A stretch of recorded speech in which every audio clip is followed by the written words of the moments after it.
Here is your Golfer's Almanac for June 18th.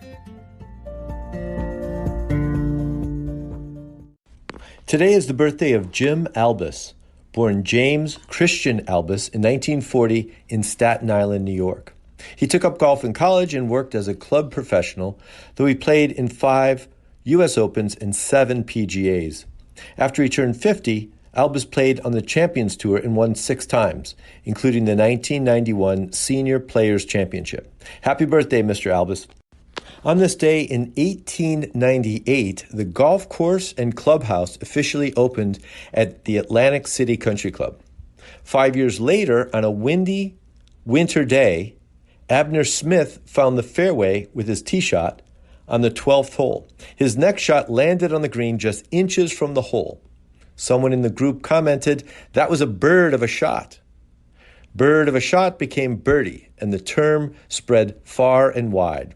There's a plaque memorializing this spot at the Atlantic City Country Club as the birthplace of the birdie. On this day in 1915, at the U.S. Open at Baltusrol, Jerome Travers won the U.S. Open. Travers was a 4-time U.S. amateur champion and was 1 shot better than Tom McNamara. After the win, Travers retired from competitive golf and never played in another U.S. Open again. The runner-up McNamara proposed the idea of the PGA Championship to his boss, Rodman Wanamaker. The PGA was held the next year at Siwanoy in Bronxville, where he was the head professional. McNamara's brother was the caddy master at the country club at Brookline and found a caddy for Francis we met 2 years earlier, the 10-year-old Eddie Lowry.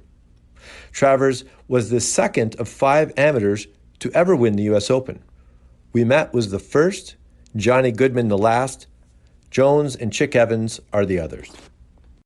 And on this day in 1960, at Cherry Hills outside of Denver, Arnold Palmer won his only U.S. Open by 2 strokes over the amateur Jack Nicklaus. Palmer came from 7 strokes back, birdieing 6 of the first 7 holes. Ben Hogan, playing with Nicklaus, was tied for the lead on the 17th hole when his wedge spun back into the water and he made bogey and then tripled 18. This would have been Hogan's 5th U.S. Open win.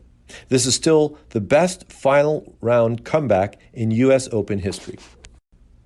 On this day in 1989, at the U.S. Open at Oak Hill, Curtis Strange won by a stroke over Chip Beck, Mark McCumber, and Ian Woosnam to become the first back-to-back U.S. Open winner since Ben Hogan in 1951.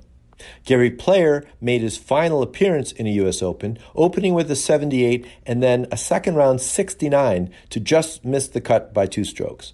Player won the 1965 U.S. Open and 8 other major titles. Strange 3-putted the 18th green because he could. The third-round leader, Tom Kite, faltered and finished 8 over par on the day and in 9th place due to a triple bogey, a double, and a string of other bogeys. This would be Strange's 17th win on the PGA Tour and his last. On this day in 2000, at the 100th U.S. Open held at Pebble Beach, Tiger Woods won by a historic 15 strokes over Ernie Els and Miguel Angel Jimenez. A few bits of interest: the defending champion, Payne Stewart, had died the previous October and was replaced by Jack Nicklaus, who played with the British Open and U.S. Amateur champions. This would be Nicklaus's final appearance in the U.S. Open and his 44th consecutive U.S. Open.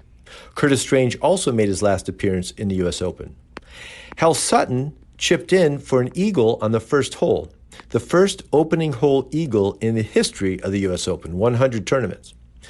And the 15-shot winning margin surpassed the record Old Tom Morris previously held, winning by 13 shots in 1862 at Prestwick. This win for Woods was the first leg of his Tiger Slam, winning all 4 majors in a row. And here's a quote today from Sean Connery. "You know, the Oscar I was awarded for The Untouchables is a wonderful thing, but I can honestly say that I'd rather have won the U.S. Open golf tournament."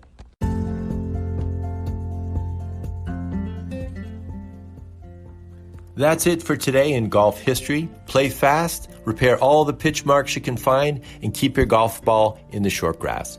Your Golfer's Almanac is a GolfToons production. It's written, produced, and narrated by me, Michael Duranko. I invite you to check out our original golf illustrations and the humor essays that accompany each of the golf cartoons.